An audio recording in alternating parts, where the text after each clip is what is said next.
Hello students. तो आज मैं आप सभी के सामने एक नए टॉपिक के साथ आई हूँ जो इक्वलिटी के ऊपर बेस है।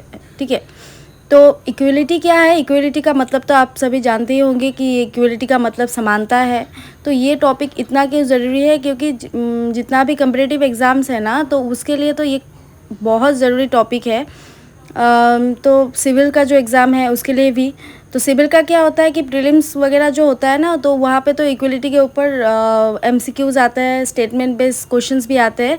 लेकिन जो भी बंदा इक्वलिटी का मतलब प्रीलिम्स पास हो जाएगा सिविल के लिए, तो मेंस के लिए जो जाएगा ना, तो इक्वलिटी के ऊपर नोट्स भी आते हैं मेंस के लिए स्पेशली। ठीक है, तो इस वीडियो में मैंने मेंस के लिए स्पेशली नोट्स रेडी किया हुआ है पूरा टॉपिक के ऊपर। अगर आप वीडियो स्किप न करके पूरा वीडियो एंड तक देखिएगा ना, तो आप समझ जाओगे कि क्या नोट है। और स्पेशली मैं इक्वलिटी का जितना भी टॉपिक है, जितना भी नेचुरल इक्वलिटी है, सिविल इक्वलिटी है और पॉलिटिकल इक्वलिटी, इकोनॉमिक इक्वलिटी, सब मैं इस वीडियो में इंक्लूड किया हुआ हूँ। तो प्लीज़ प्लीज़ प्लीज़ इस वीडियो को लास्ट तक देखिएगा। ठीक है, तो स्टूडेंट्स, वीडियो स्टार्ट करने से पहले मैं एक बात बोल देना चाहती हूँ कि जो भी मेरे इस चैनल को सब्सक्राइब नहीं किया है, तो प्लीज़ प्लीज़ प्लीज़ मेरे इस चैनल को सब्सक्राइब कीजिएगा एंड लाइक शेयर कीजिएगा अपने दोस्तों के साथ। ठीक है, तो पहले हमको समझना पड़ेगा कि इक्वलिटी का मतलब क्या है। What is the basic meaning of equality. Equality that means समानता। समानता का अर्थ क्या है? तो समानता का अर्थ है कि समानता की अवधारणा की उत्पत्ति विशेषाधिकार प्रथा के विरुद्ध की प्रक्रिया में हुआ है। ठीक है, प्रकृति में जितना भी मनुष्य है ना, जितना भी मानव है, उनका जन्म हुआ है। उनका जन्म क्या हुआ है? समान से उत्पन्न हुआ है, समानता से उत्पन्न हुआ है। लेकिन क्या हुआ? असमानता का निर्माण, जो इक्वलिटी के विरुद्ध है, असमानता का निर्माण मानव निर्मित परिस्थितियों के कारण होता था। ठीक है, एंड मानव अधिकारों के घोषणा के पत्र जो लिखा है, वहाँ पे क्या कहा हुआ है कि इक्वलिटी सबके बीच बराबर होने चाहिए।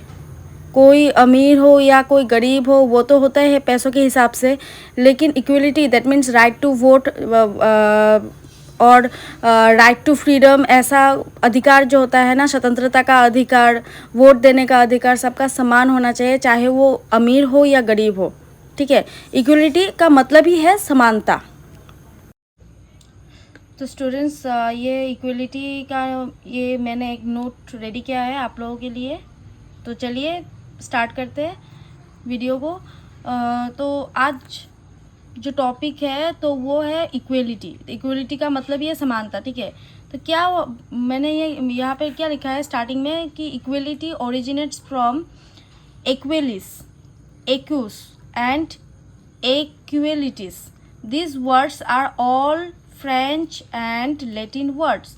ये तीन जो वर्ड है ना, एक्वेलिस, एक्यूस एंड इक्वेलिटीज, ये तीन वर्ड ही फ्रेंच और लैटिन से लिया है।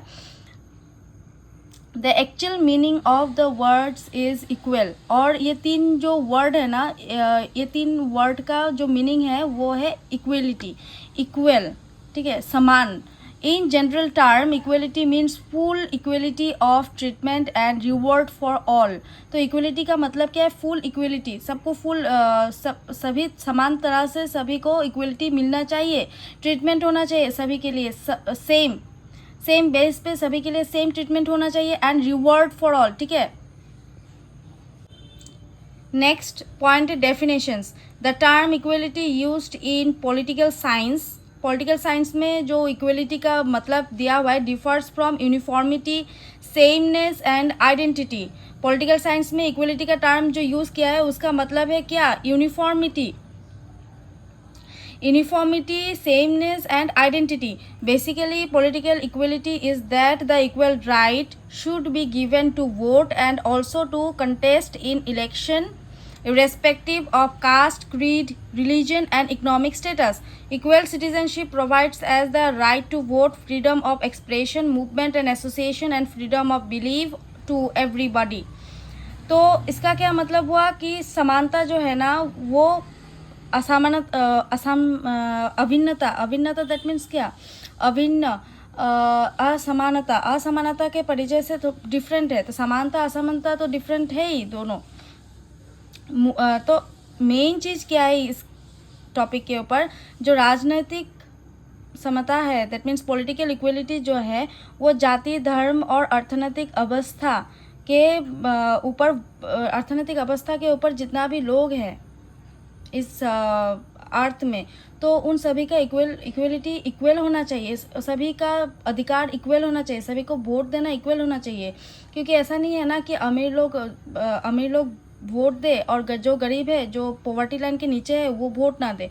तो ऐसा कुछ भी नहीं है, सबका सभी right to vote, right to freedom, right to caste, सबका सही इक्वल होना चाहिए। ठीक है, यहाँ पे मैंने दो राइटर का डेफिनेशन दिया हुआ है। तो अकॉर्डिंग टू बार्कर क्या बोला है, equality means equal rights for all the people, सभी के इक्वल राइट्स होना चाहिए, and the abolition of all special rights and privileges. D Raphael said that the right to equality proper is a right of equal satisfaction of basic human needs, including the need to develop and use capacities which are specifically human। तो यहाँ पे मैंने characteristics दिया है equality के ऊपर 5 points. So characteristics of equality, equality assumes the grant and guarantee of equal rights and freedoms to all the people. Equality does not stand for absolute equality, it accepts the presence of some natural dissimilarities। Third वाला जो point दिया हुआ है, equality infers the system of equal and adequate opportunities for all the people in society. Fourth, it stands for absence of all unnatural man-made inequalities and specially privileged classes in the society। And the last वाला जो point दिया हुआ है characteristics equality का, equality supports and equitable and far distribution of wealth and resources, that is minimum possible gap between the rich and poor। जो possible जो gap है, जो रिच एंड पुअर का जो गैप है, वो मिनिमम रखने के लिए बोला है इक्वलिटी में। ठीक है, the three basic elements of equality has absence of special privileges in society, presence of adequate and equal opportunities for development of all, and third number point is equal satisfaction of basic needs of all। यहाँ पे classification दिया हुआ है equality के ऊपर, classification of equality. First वाला जो classification है वो है सिविल इक्वलिटी। तो civil equality is enjoyment of civil rights by all citizen. Civil equality का मतलब क्या है, सिविल इक्वलिटी क्या करता है, enjoyment of civil rights, civil rights जो होता है तो बाय ऑल सिटीजन, जितना भी सिटीजन है, जितना भी नागरिक है, सभी का सेम होना चाहिए। So it refers to persons in a society having the same status in terms of civil rights, freedom of expression and equal access to various social goods and services। It also implies that all citizens should be treated alike in the matters of possession of their rights without any discrimination on the grounds of religion, belief, caste and creed। ठीक है, तो ये हो गया civil equality. Next जो equality दिया हुआ है political equality.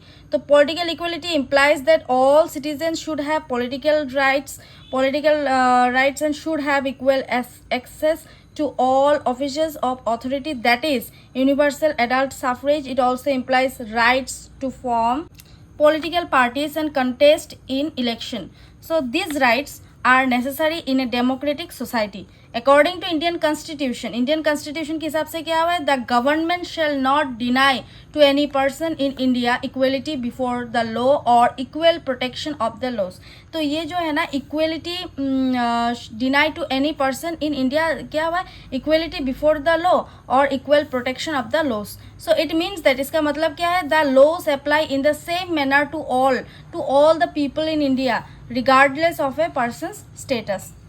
Social equality, third वाला point, social equality implies that all citizens are equally eligible to enjoy various opportunities in society and also implies absence of other privileges। It cannot be enforced entirely by law। The Constitution of India has accepted equality as a goal in its preamble It has abolished untouchability by law, though untouchability still exists in some part of the country in spite of legal prohibition. Efforts are being made to ensure social equality. तो fourth वाला जो point है वो है natural equality. According to natural equality, तो natural equality के हिसाब से इक्वलिटी क्या है? तो according to natural equality all man are born free and equal are endowed with equal gifts and talents. सबका टैलेंट अलग अलग है और सब जन्म जो हुआ है तो सब सेम पोजिशन में हुआ है, same born are free. It also means that state should try to reduce inequality को रिड्यूस करना चाहिए rather than perpetuate it. So natural equality is also another type of equality. Social equality makes all persons equally eligible to enjoy various opportunities, laws. In natural equality, the state should provide those social and economic opportunities that offer equal chances. It is rather an ideal and not an immediate reality. This ideal should be attained in a society as far as possible. ठीक है. Fifth वाला जो point है वो है economic equality. Economic equality का मतलब क्या है? According to Indian constitution economic equality is secured by the directive principles of state policy, जिसको हम DPSB भी बोलते हैं, दो through article 39 which secures that to men and women have equal right to an adequate mean of livelihood and equal pay for equal work. सबका equal pay होना चाहिए, equal salary होना चाहिए इक्वल वर्क के लिए. तो economic equality according to lord Bryce के हिसाब से क्या है economic equality? The attempt to expunge all differences in wealth, allotting to every man and women an equal share in worldly goods. It means that wealth should be enjoyed equally. Man हो या women हो, wealth should be enjoyed equally. सबका समान होना चाहिए. Wealth should be enjoyed equally by all. It also implies abolition of poverty. Poverty को abolish करना चाहता है इक्वलिटी, इकोनॉमिक इक्वलिटी. ठीक है. So in the communist countries, communist जो कंट्री है, कम्युनिस्ट वाला जो कंट्री है, तो emphasis has been given on economic equality. In modern democracy emphasis is also given on reasonable economic equality among the citizens. Poverty amelioration programs have been launched in India to bring the poor above poverty line.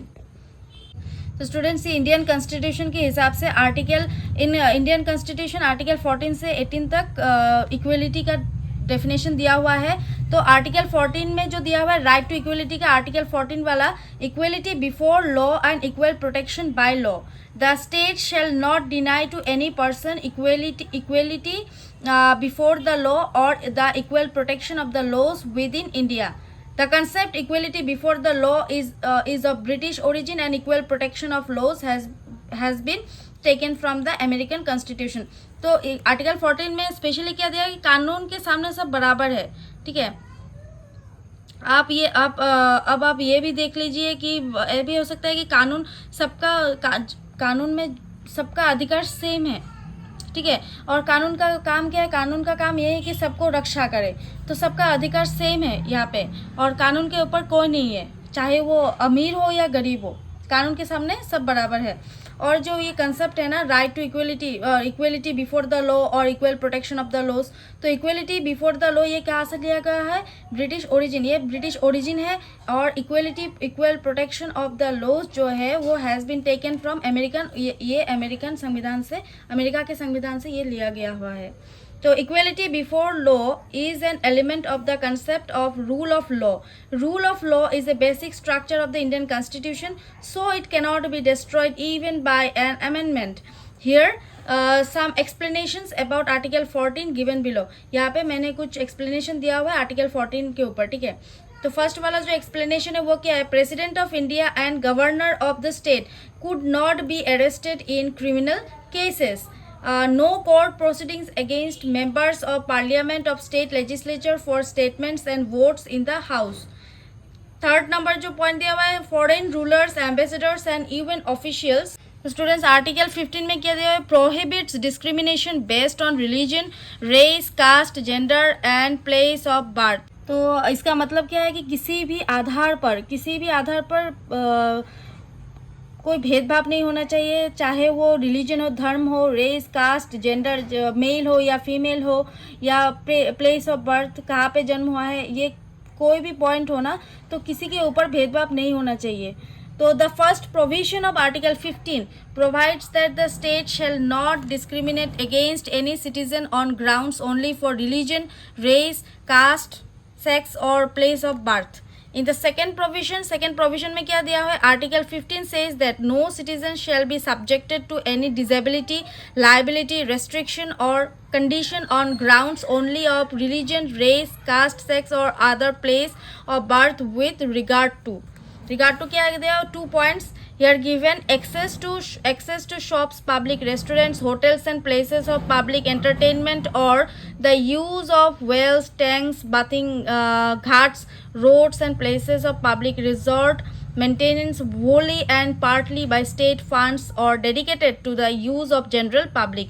This provisions prohibits discrimination both by the state and the private individuals, while the former provision prohibits discrimination only by the state. ठीक है, provision 2 दिया हुआ है, first provision, second provision, और जो farmer provision है, जो first वाला जो प्रोविजन है वो prohibits discrimination only by the state. Article 16 next, equality of opportunity in public employment. In Article 16 of the Indian Constitution covers the right to equality of opportunity in matters relating to public employment. In Article 16, no citizen can be discriminated against or be ineligible for any employment or office under the state on grounds of only religion, race, caste, sex, descent, place of birth or residence. ठीक है। Article 17 में क्या दिया हुआ है? Abolition of untouchability.